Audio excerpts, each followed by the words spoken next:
से अव्यवस्थित अवस्था में देवी प्रकट हुई हैं तो शील के कारण माथा झुका लिया, नजर हटा ली वहां से।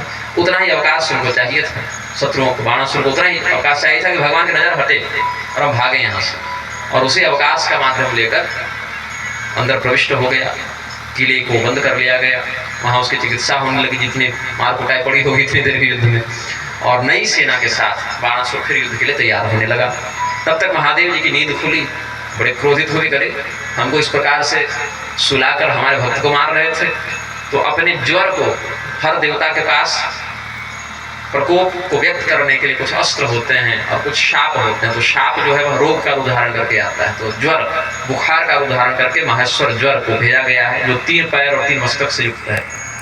माहेश्वर ज्वर किसी एक व्यक्ति को चढ़ जावे तो उसका शरीर गर्म होते जाता है और शरीर का जितना द्रव है, जितना खून है, पानी है, जो भी तरल तत्व है शरीर में, वह सूख जाता है। और उसका निवारण करने के लिए विष्णु भगवान ने, कृष्ण जी ने अपना वैष्णव ज्वर छोड़ा है। वो ठंडा होता है, वो खून को जमा देगा, मतलब मरना दोनों में है, एक से गर्मी से मरेंगे, एक में ठंडा से मरेंगे। तापमान बहुत कम हो जाता है वैष्णव ज्वर में, और माहेश्वर ज्वर में उबल जाता है। तो गर्मी का निवारण करने के लिए भगवान ने अपना शीतल ज्वर, माहेश्वर ज्वर छोड़ा, वैष्णव ज्वर छोड़ा है और महादेव जी के ज्वर को शमित किया है। वहीं ज्वर ने अपनी रक्षा के लिए फिर प्रार्थना की है 4 श्लोकों में। तो उन श्लोकों नमामि त्वानंत शक्तिं परेशम से लेकर नोसे वेदम यावदाशान बुद्धा तक के जो 4 श्लोक हैं, उनका विधिवत कोई अच्छे मुहूर्त में, शिवरात्रि अभी आई रही है, या होली, दिवाली इत्यादि, रामनवमी इत्यादि में, या गुरु पुष्यमी उसमें, उसको विधिवत 1000 आवृत्ति करके सिद्ध कर लेते हैं मांत्रिक लोग, तो बुखार उतारने में काम आता है।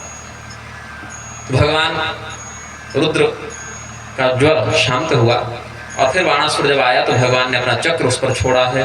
मोच परम क्रुद्धो बाणांश चक्रायुधे नृप तस्यास्य तोस्त्राण्य सकृत चक्रेण छुरनेमिना चुक्षेद भगवान बाहून शाखा इव वनस्पते। जिस प्रकार से कोई लकड़हारा कुल्हाड़ी का प्रयोग करके टहनियां काटता फिरे, वृक्ष की सैकड़ों शाखाओं का भेदन करता जाए और मुख्य स्तंभ को छोड़ दे, वैसे बाणासुर पेड़ के समान लगता था। हजारों हाथ हैं, 1000 हाथ है तो शाखाएं हो गई और स्वयं स्तंभ के रूप में। तो जैसे कोई कुल्हाड़ी लेकर टहनी छांटे, वैसे ही बाणासुर की भुजाओं को चक्र से भगवान ने काटना प्रारंभ किया। और जब बाणासुर को चिल्लाते तड़पते सुना महादेव जी ने, रोएगा ना, चिल्लाएगा, चीखने लगा दर्द के मारे, तो भगवान महादेव बीच में आ गए, बोले प्रभु जैसे आप प्रहलाद जी के ऊपर कृपा करते हैं, वैसे ये मेरा भक्त है, हम भी इस पर कृपा करते हैं। तो जो हमारा भक्त है वह आपके भी द्वारा दया का पात्र हो जाता है। संपाद्यताम तद भवतः प्रसादो यथा हिते दैत्यपतो प्रसाद। आप इस पर कृपा करें, इसको जान से न मारें। ऐसे भी आपने पहले प्रहलाद जी को वरदान दिया ही था। क्या दिया था? हिरण्यकशिपु को मारने के बाद भगवान ने प्रहलाद जी को यह वरदान दिया कि तुम्हारे वंश में आने वाले किसी भी राक्षस को हम जान से नहीं मारेंगे। तो भगवान कहते हैं, हाँ प्रहलादाय वरो दत्तो नमो अध्यो में तवान वजह, ये बात तो आपकी ठीक है, और आपका यह भक्त है तो हमारा भी भक्त ही मान लिया गया। अब जो आपकी भक्ति करे वो हमारा ही भक्त हो गया। लेकिन इसने बड़ा घमंड दिखाया था आपके सामने कि आप ही पराक्रमी हैं, हमसे लड़कर हमको संतुष्ट कीजिए। तो पूछा जाए कि संतोष हुआ कि और पराक्रम देखना है इसको? शरण में आ गया था बाणासुर, थर-थर काँप रहा था, दर्द के मारे तड़प रहा है। भगवान ने उसकी पीड़ा को शांत किया, कहा सुनो, अब 1000 भुजाएं भार तो नहीं लग रही, खुजली तो नहीं लग रही? कहा नहीं प्रभु, अब ये 4 बच गए हैं, 4 मैं छोड़ देता हूँ। जो 4 भुजा नाथ हम है, सो 4 भुजा तुम रखो। और महादेव जी की कृपा तुम पर है, हमारी भी अब से कृपा रहेगी। पार्षद मुख्यो भवतो न को तश्चित भयो सुरा। महादेव जी के भक्तों की, पार्षदों की जब गणना होगी तो तुम्हारा नाम बहुत ऊपर लिया जाएगा, तो बहुत श्रेष्ठ सम्मानित भक्त माने जाओगे महादेव जी के। ऐसा आशीर्वाद दिया कृष्ण भगवान ने, उसको जान से नहीं मारा। कुछ ग्रंथांतरों के आधार पर यह कहते हैं कि बाद में बाणासुर को भगवती ने कुमारी कन्या का उदाहरण करके, जहाँ कन्याकुमारी है ना भारत के दक्षिणी छोर में, वहाँ पर उसका वध किया है। लेकिन वो भागवत का विषय नहीं है। आगमांतरों में कुछ ऐसी कथाएं मिलती हैं कि बाद में बाणासुर को भगवती ने स्वयं मारा है, भगवान ने तो नहीं मारा, और वो भी कन्याकुमारी वाले तीर्थ में जाकर। अब अपने अपराध पर पश्चाताप करते हुए बाणासुर ने अपने दामाद को, जो अनिरुद्ध जी को कैद करके रखा था, उनको मुक्त किया और विधिवत विवाह इत्यादि संपादित करते हुए जितने भी सम्मान रीति रिवाज के साथ दामाद को प्राप्त होने चाहिए उस हिसाब से सब दान दक्षिणा कर कर उनको ससम्मान द्वारका के प्रस्थान करवाया है। यो एवं कृष्ण विजयम शंकरेण च संयुगम संस्मरेत प्रातरुत्थाय नतस्य स्यात् पराजय। इसके बाद राजा नृग की कथा वर्णित है। इक्ष्वाकु वंश में उत्पन्न महाराज नृग बहुत श्रेष्ठ दानी थे, लेकिन अपने किसी कारणवश प्रारब्धवश गिरगिट की योनि में चले गए, तिर्यक योनि में चले गए, कुएं में पड़े हुए थे, इनको कोई पहचानता नहीं था ये वास्तव में कौन है। भगवान के साम्ब इत्यादि पुत्र साम्ब, प्रद्युम्न, चारु, भानु, गद ये सब गए हुए थे घूमने फिरने के लिए, खेलते कूदते घूमते इनको प्यास लगी। क्रीडित्वा सुचिरम तत्र विचिन्वन्तः पिपासिताः जलम निरुदके कूपे ददृशुः सप्तमद्भुतम्। तो एक विचित्र घटना इन्होंने देखी। क्या घटना देखते हैं कि कुएं में पड़ा हुआ एक बहुत बड़ा गिरगिट, जो क्रिकलास संस्कृत में कहते हैं या शरट कहते हैं। कैसे? प्यास लगी थी, पानी की खोज में कुएं में गए, कुएं में जल मिला नहीं, मिल गया वो प्राणी। दया आ गई, इसको निकाला जाए, कब तक फंसा रहेगा। उसको खींच कर निकालने का प्रयास किया, नहीं निकल पाया, तो बड़ी बड़ी रस्सियाँ ले आए, चमड़े की रस्सियाँ ले आए, ज़्यादा मजबूत होगा कहकर। चर्मजयी शांतवई पाशर बद्ध्वा पतितमर्भकाः नाशक्नुवन् समुद्धर्तुं कृष्णाय चक्षुरुत्सुकाः। तब जब उसका उद्धार करने में ये समर्थ नहीं हुए, बड़े बड़े पाश से बांध कर भी न निकाल सके, बहुत भारी लग रहा था, भगवान के पास आए, बोले प्रभु एक गिरगिट गिर गया है कुएं में, उसको निकालना पड़ेगा, बेचारा बहुत कष्ट में है। भगवान भी आए, तुम नहीं निकाल पा रहे हो, हम ही को जाना पड़ेगा। तत्रागत्यारविन्दाक्षो भगवान विश्वभावनः विक्षो जहार वामेन तम करेण सलीलया। तो बाएं हाथ से उसको छुआ और जैसे छुआ वैसे वो रूप बदल लिया, वो प्रकट हो गया देवता के रूप में, उसका वो शरीर ही छूट गया। सौत्तम श्लोक कराभिमृष्टो विहाय सद्यः कृकला स्वरूपम संतप्त चामी करचारुवर्णः स्वर्गद्भुतालंकरणाम्बरस्रक् पप्रच्छ विद्वानपि तन्निदानं जनेषु विख्यापयितुं मुकुन्दः कस्त्वं महाभागवरेण्यरूपो देवोत्तमं त्वां गणयामि नूनं दशामि मां त्वां कतमेन कर्मणा सम्प्राप्तितोऽस्य तदर्हः सुभद्र आत्मानमाख्याहि वित्सतां नो यन्मन्यसे नः क्षममत्र वक्तुम्। भगवान कहते हैं पप्रच्छ विद्वान अपि तन्निदानं जनेषु विख्यापयितुं मुकुन्दः। भगवान जानते हैं ये कौन है और कैसे इस स्थिति तक पहुंच गए, लेकिन हम सब जान सके इसके कारण भगवान पूछते हैं। भगवान तो अंतर्यामी जान रहे हैं, समाज नहीं जान रहा, संसार भी उनकी कथा को जाने, इसलिए भगवान ने पूछा। तो राजा ऋग कहते हैं कि हे प्रभु हमारा नाम ऋग है, आप तो सर्वज्ञ हैं, फिर भी आप कहते हैं तो मैं अपना परिचय देता हूँ। जब भी संसार में दानियों की चर्चा होती है तो मेरा भी नाम जरूर लिया जाता है, मेरा उल्लेख किए बिना दानियों की चर्चा नहीं होती। कितना दान किया भाई आपने? तो कहते हैं यावत्यस्य गता भूमिर यावत्यो दिवितारका यावत्यो वर्षधाराश्च तावती रददाम स्मगा। कितना दान किए? व्रत के दिन आना था इनको, आज कहाँ आ रहे गिरगिट के प्रसंग। तो कहते हैं राजा ऋग कि जैसे वर्षा के बूंदों को गिनना संभव नहीं है, जैसे पृथ्वी के बालू को गिनना संभव नहीं है, जैसे आकाश के तारों को गिनना संभव नहीं है, वैसे प्रभु मैंने कितनी गायें दान कर दी इसको भी गिनना संभव नहीं है। और केवल गायें नहीं, उत्तम कुल के हमने अश्व दान किए, गौ दान किया, बहुत सुंदर सुंदर घर बना बना कर दान किए, बहुत भूमि दान किया, स्वर्ण दान किया, कन्या दान किया, सब किया। एक बार क्या हुआ, हमारे दरबार में एक समस्या लेकर दो ब्राह्मण आए, एक गाय थी और दावेदार दो थे। एक ब्राह्मण कहते हैं कि ये गाय हमारी है, दूसरे कहते हैं हमारी है, हमको राजा ने दान किया, हमको दान किया। हुआ क्या था, दान हमने किसी और को मानो किया, पहले रोज हजारों लाखों गाय दान कर रहे हैं मान लीजिए, तो कितना याद रखें कि कौन सी गाय किसको दी, संभव ही नहीं है। तो उन्हीं में से पहले की दी हुई कोई गाय वापस हमारे गौशाला में आ गई घूम फिर कर भटक कर, और हमने अगले दिन फिर दान कर दिया। अब दान कर दिया तो जो वास्तविक प्रतिग्रहिता था वो वर्तमान वाले से लड़ने लगा कि ये गाय हमारी है, तुम कहाँ चुरा कर जा रहे हो। दूसरे ने कहा अभी अभी राजा ने दान की, हम चुराएंगे कहाँ से।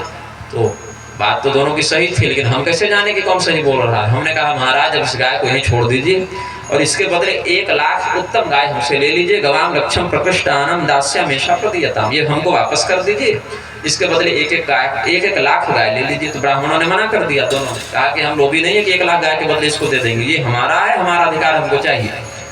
1 लाख नहीं, तुम 1,10,000 गाय भी दोगे और 10,000 बढ़ा कर दोगे तब भी हमको नहीं चाहिए, हमको 1 गाय चाहिए और अपनी वाली गाय चाहिए जिस पर हमारा अधिकार हो। तो हम जब निर्णय करने में समर्थ नहीं हो सके, वो हमें शाप देकर चले गए कि जाओ तुम नरक चले जाओ।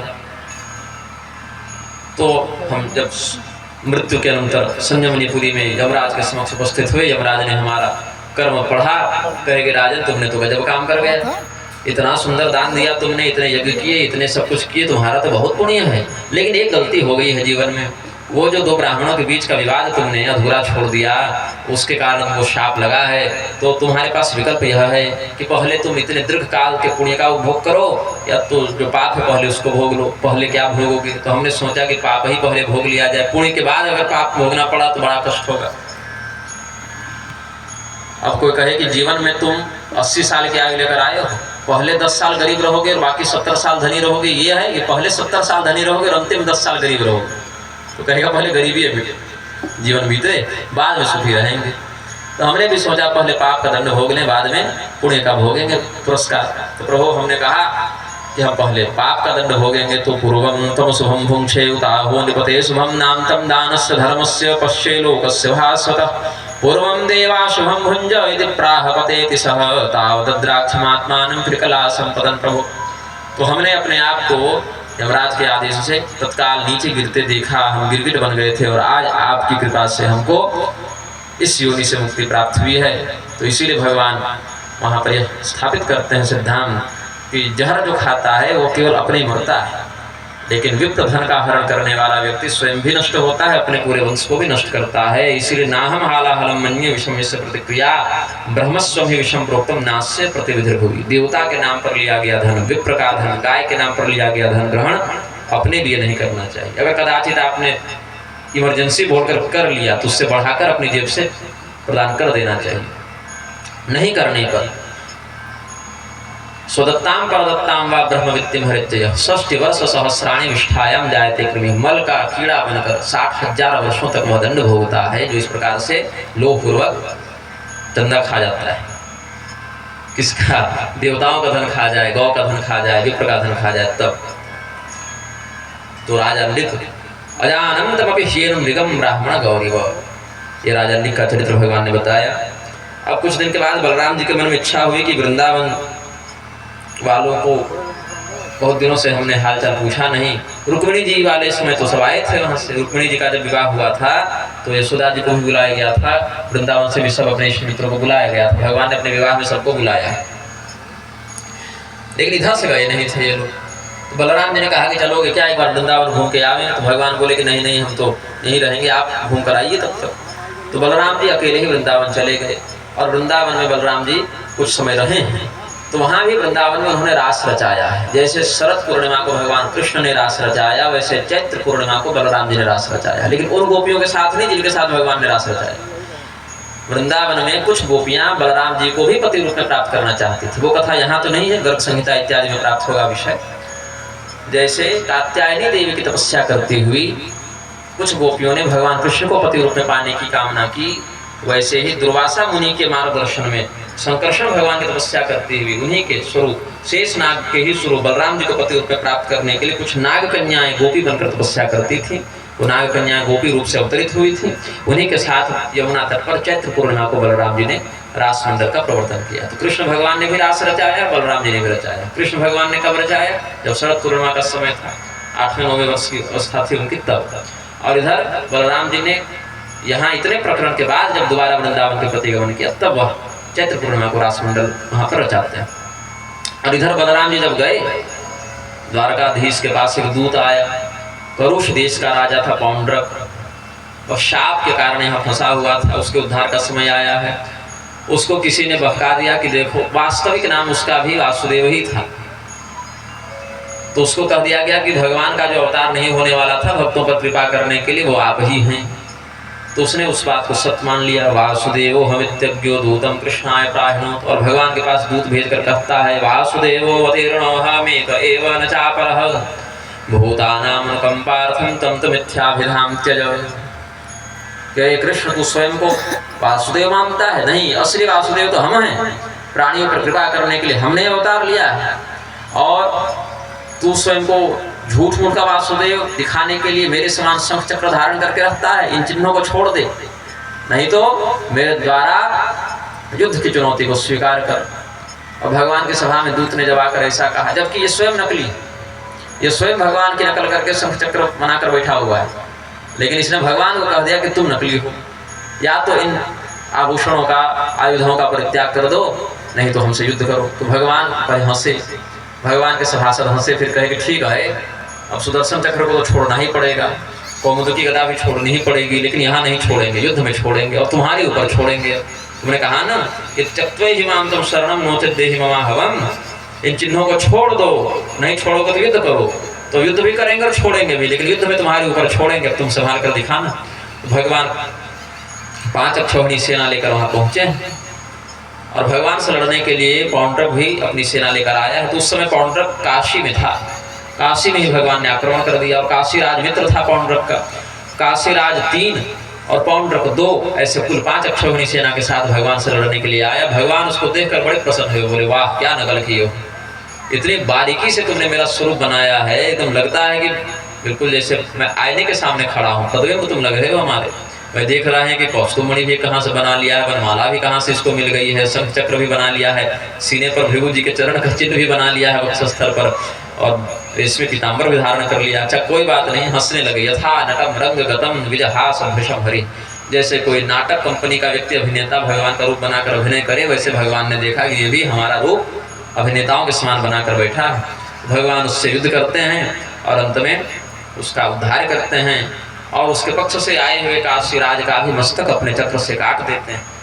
काशीराज पर विजय प्राप्त करके भगवान द्वारका लौट गए और उधर उसका जो लड़का था सुदक्षिण, काशी नरेश का पुत्र, वह अपने पूरे काशी के विद्वानों को बुलाकर करने लगा अभिचार यज्ञ कि जिसने हमारे पिता को मारा उसको हम भी मार दें।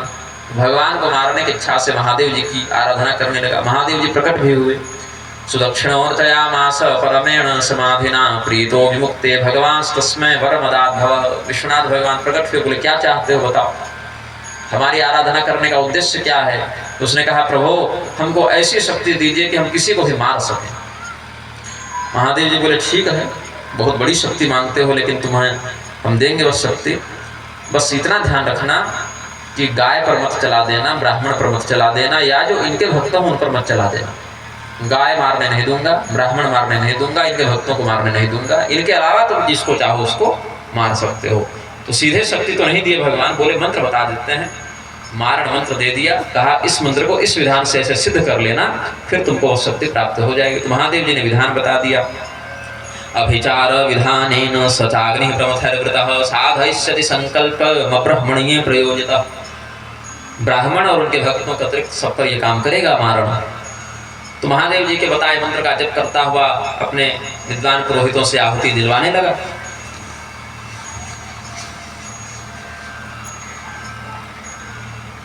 टिक जाएगा ना, ठीक।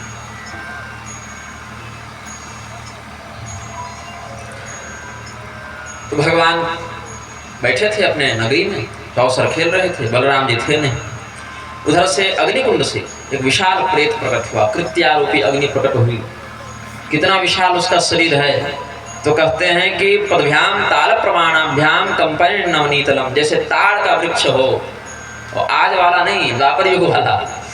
द्वापर युग के समय ताड़ के वृक्ष जितने बड़े बड़े होते थे उतने ऊंचा तो उसका केवल पैर था। पदभ्याम ताल प्रमाणाभ्याम, इतने से उसकी आकृति का अनुमान कीजिए। और त्रिशूल हाथ में लेकर, बिल्कुल आग की ही लपटों से बना हुआ उसका शरीर था, त्रिशूल हाथ में लेकर पैर से धमकते हुए पृथ्वी को कंपित करते हुए द्वारका की ओर दौड़ा है, और जहां से गुजरता वहां आग लगाते हुए आगे बढ़ता जाता, वहां की प्रजा को त्रस्त करते हुए आगे बढ़ता हुआ प्रेत। सब लोग भगवान की शरण में आए, बोले प्रभु पता नहीं कौन सा दिव्य या कौन सा आसुरी तत्व हमें मारने के लिए आ रहा है, आप हमारी रक्षा कीजिए। भगवान सुदर्शन चक्र को प्रेरित करते हैं। तत्सूर्यकोटि प्रतिमं सुदर्शनम जाज्वल्यमानं प्रलयानल प्रभम स्वतेजसाखं ककुभोथ रोदसी चक्रं मुकुन्दास्त्रमथाग्निमार्दयत्। कृत्यानलः प्रतिहतः सरथाङ्गपाणेरस्त्रौजसा सनिभग्नमुखो निवृत्तः। वाराणसीं परिसमेत्य सुदक्षिणं तं सर्पिर्जनं समदहत् स्वकृतोऽभिचारः।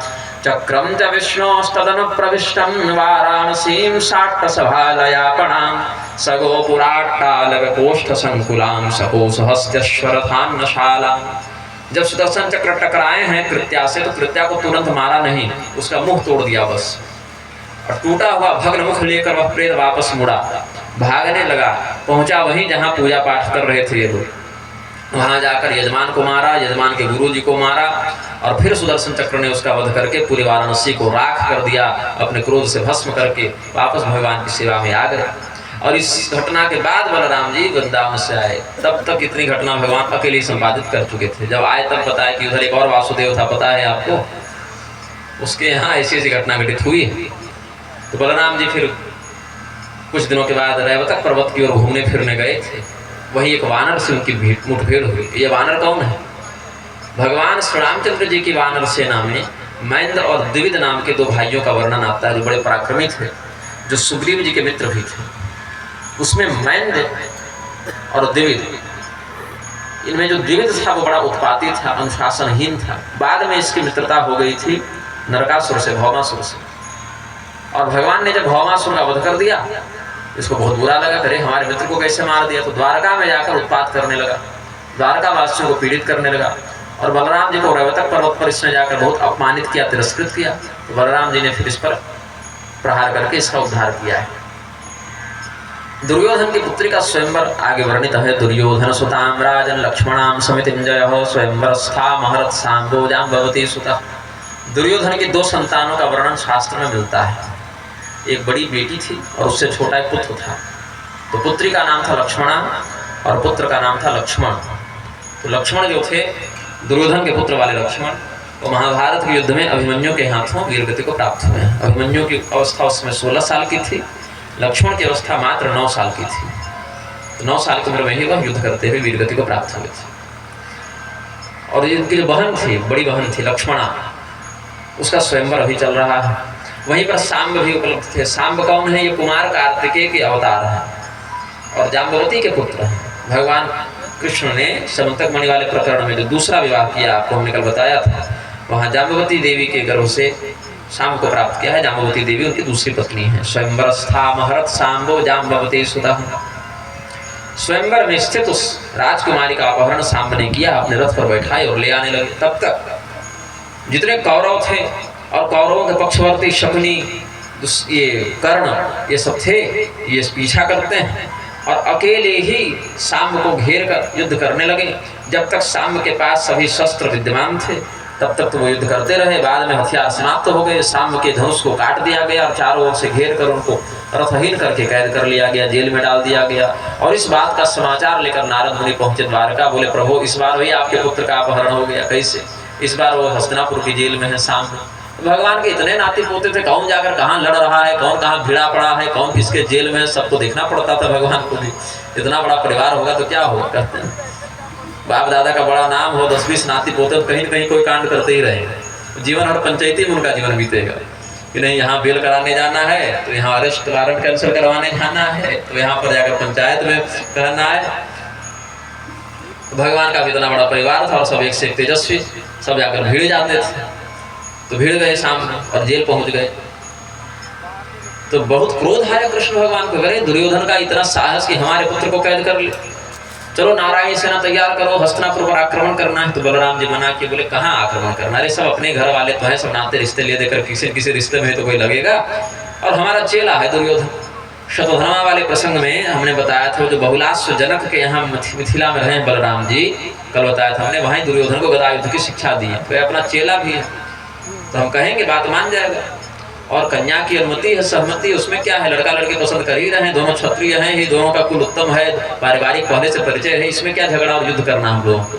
तो उद्धव जी के साथ बलराम जी गए हस्तिनापुर।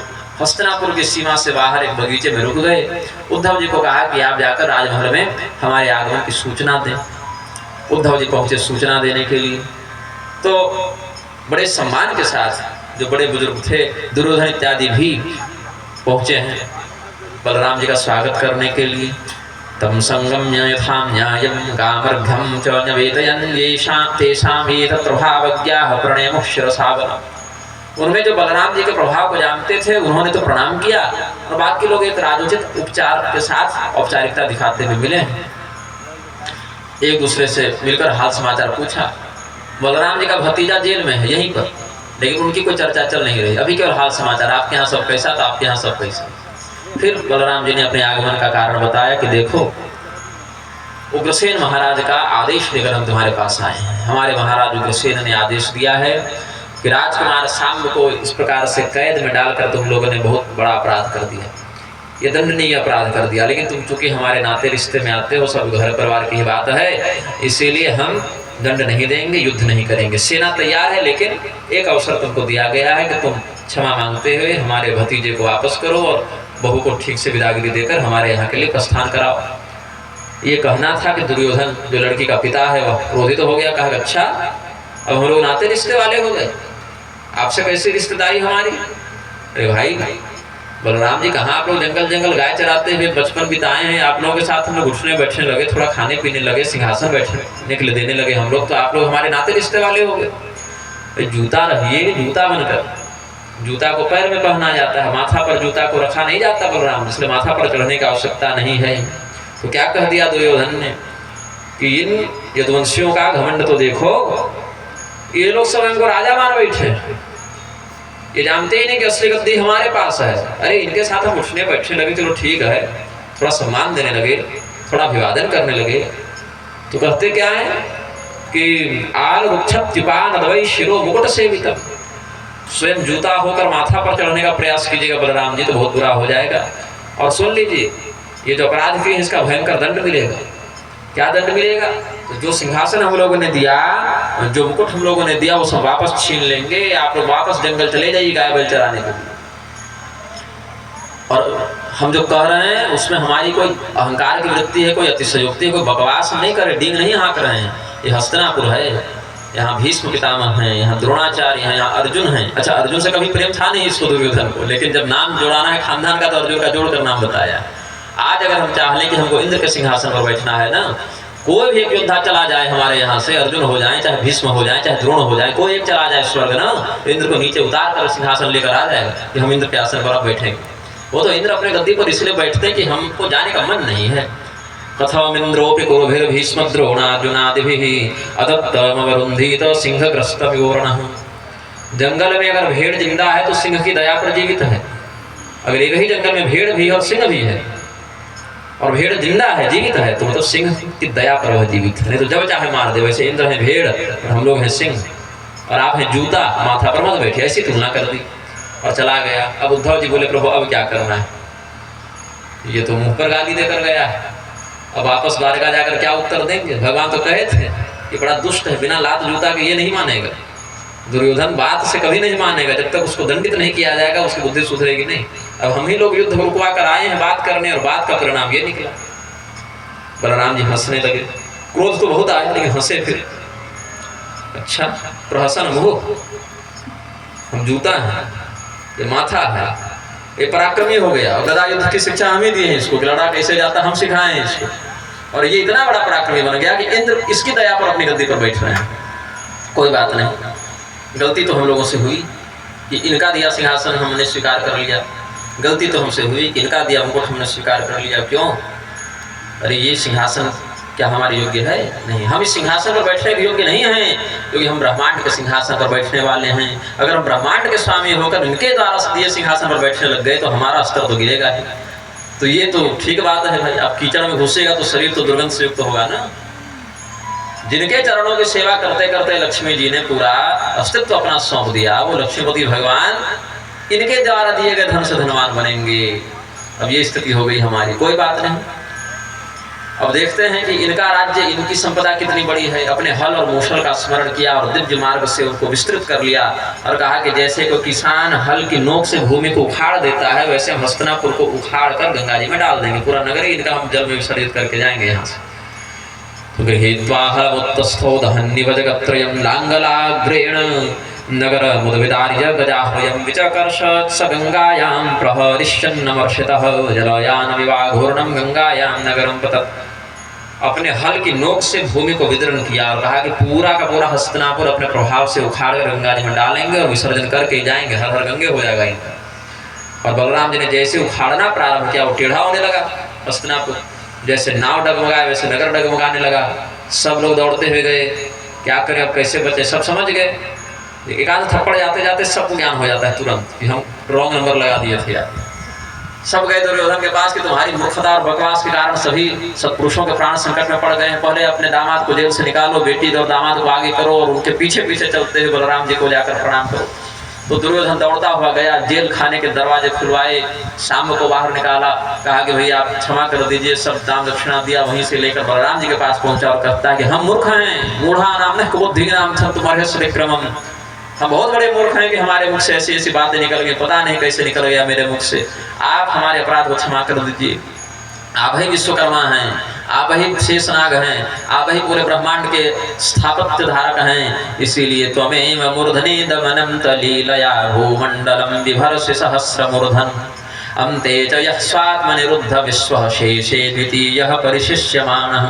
हे प्रभु, आप इतने बड़े हैं कि हम जैसे छोटे मोटे कीड़े मकोड़ों के ऊपर आप क्या क्रोध कीजिएगा, आपका क्रोध भी नहीं है तो अनुग्रह है।